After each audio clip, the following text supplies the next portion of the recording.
దేవునికి స్తోత్రం కలుగును గాక. మీరందరూ బాగున్నారా? మరొక పర్యాయం ఈ వీడియో ద్వారా మిమ్మల్ని అందరినీ చూడడానికి, మిమ్మల్ని అందరినీ మరి ఈ విధంగా మీతో మాట్లాడడానికి కృప చూపించిన ఆ దేవునికి స్తోత్రాలు కలుగును గాక, మహిమ కలుగును గాక.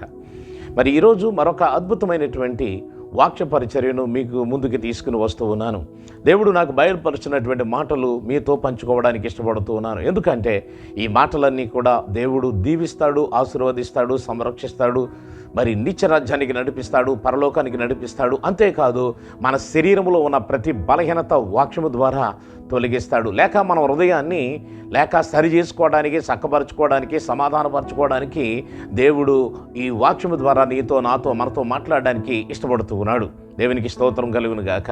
దేవుని వాక్యాన్ని మనం చదువుదాం. చూడండి, పరిశుద్ధ గ్రంథమైనటువంటి బైబిల్లో నుండి మత్తయి సువార్త 5వ అధ్యాయము 8వ వచనములో ఈ విధంగా ఉంది. హృదయ శుద్ధి గలవారు ధన్యులు, వారు దేవునిని చూచెదరు. మరి ఇనేటి దినాన్ని హృదయ శుద్ధి గురించి మనతో దేవుడు మాట్లాడబోతూ ఉన్నాడు.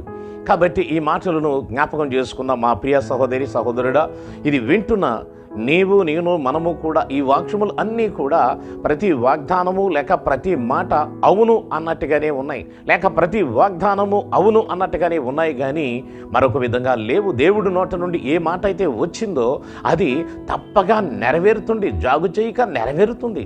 కాబట్టి మనం నమ్మితే మన జీవితాల్లో ఈ కార్యాన్ని దేవుడు చేయటానికి సిద్ధంగా ఉన్నాడు. కాబట్టి జ్ఞాపకం చేసుకోండి, ఇక్కడ కొండ మీద ప్రసంగం అంటాం. కొండ మీద ప్రసంగములలో ఈ 5వ అధ్యాయంలో అనేకమైనటువంటి ధన్యతల గురించి యేసుక్రీస్తు ప్రభువారు మనతో మాట్లాడారు. అయితే ఆనాటి ప్రజలతో మాట్లాడు, శిష్యులతోనూ ఆ కొండ మీద ప్రసంగం చేసేటప్పుడు అనేక వేల సమూహము వచ్చినప్పుడు ఆ సమూహముతోనూ మాట్లాడాడు. ఈ రోజున నీతో, నాతో, మనతో ఈ వీడియో ద్వారా, ఈ యూట్యూబ్ ఛానల్ ద్వారా దేవుడు నీతో మాట్లాడుతూ ఉన్నాడు. కాబట్టి జ్ఞాపకం చేసుకుందాము. చూడండి, హృదయ శుద్ధి అంటే ఏమిటి? దేవుని చూడాలన్నా, దేవుని ఆశీర్వాదాలు పొందాలన్నా, దేవుని కృపను పొందాలన్నా, మరి దేవుని ఆశీర్వాదాలు పొందాలన్నా, నిత్య జీవం చేరాలన్నా, పరలోకం చేరాలన్నా మనము హృదయ శుద్ధి గలవారమై ఉండాలి.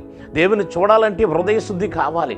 ఆ హృదయ శుద్ధి కావాలంటే మరొక రిఫరెన్స్ను మీరు జ్ఞాపకం చేస్తాను. చూడండి, కీర్తనల గ్రంథములో నుండి 24వ అధ్యాయము 4వ వచనములో, వ్యర్థమైన దాని యందు మనసు పెట్టకయు, కపటముగా ప్రమాణము చేయకయు, నిర్దోషమైన చేతులను, శుద్ధమైన హృదయమును కలిగి ఉండువాడే. చూడండి ఎలా ఉండాలి అంటే, వ్యర్థమైన దాని యందు మనసు పెట్టకూడదు, కపటముగా ప్రమాణం చేయకూడదు, నిర్దోషమైన చేతులు ఉండాలి, శుద్ధమైన హృదయం కలిగి ఉండాలి. అట్టి వాడే ఆశీర్వాదాలు పొందాలన్నా, నిత్య జీవనకు చేరాలన్నా, పరలోకములోకి వెళ్ళాలన్నా, ఆశీర్వదించబడాలన్నా, స్వస్థపరచబడాలన్నా నీ హృదయంలోంచి తీసేయాలి.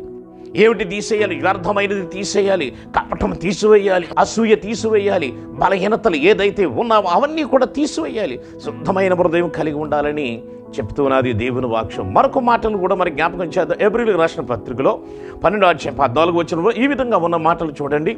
అందరితో సమాధానమును పరిశుద్ధతయు కలిగి ఉండుటకు ప్రయత్నించుడి, పరిశుద్ధత లేకుండా ఎవడును ప్రభువును చూడడు. ఇక్కడ జ్ఞాపకం చేసుకుందాం, సాధ్యమైనంత వరకు ప్రతి ఒక్కరితోనూ ముందుగా నీ భార్య, నీ భర్త, నీ పిల్లలు, మరి నీ ఇరుగు పొరుగు వారు, నీ అన్నదమ్ములు, నీ అక్క చెల్లెలు, ప్రతి ఒక్కరితో కూడా సమాధానంగా ఉండడానికి ప్రయత్నం చేయాలి.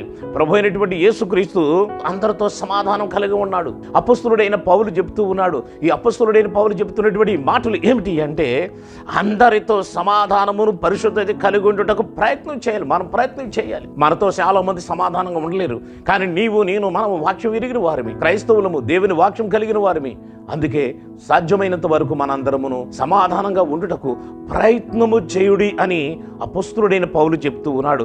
అందుకని అంతేకాదు, ప్రభువును చూడాలన్నా కూడా, ప్రభుతో మాట్లాడాలన్నా కూడా, మన ప్రార్థన ప్రభు ఆలకించాలన్నా కూడా ప్రభుతో మనము మరి అందరితోనూ సాధ్యమైనంత వరకు అందరితో ప్రయత్నించాలి, సమాధానంగా ఉండడానికి ప్రయత్నించాలి.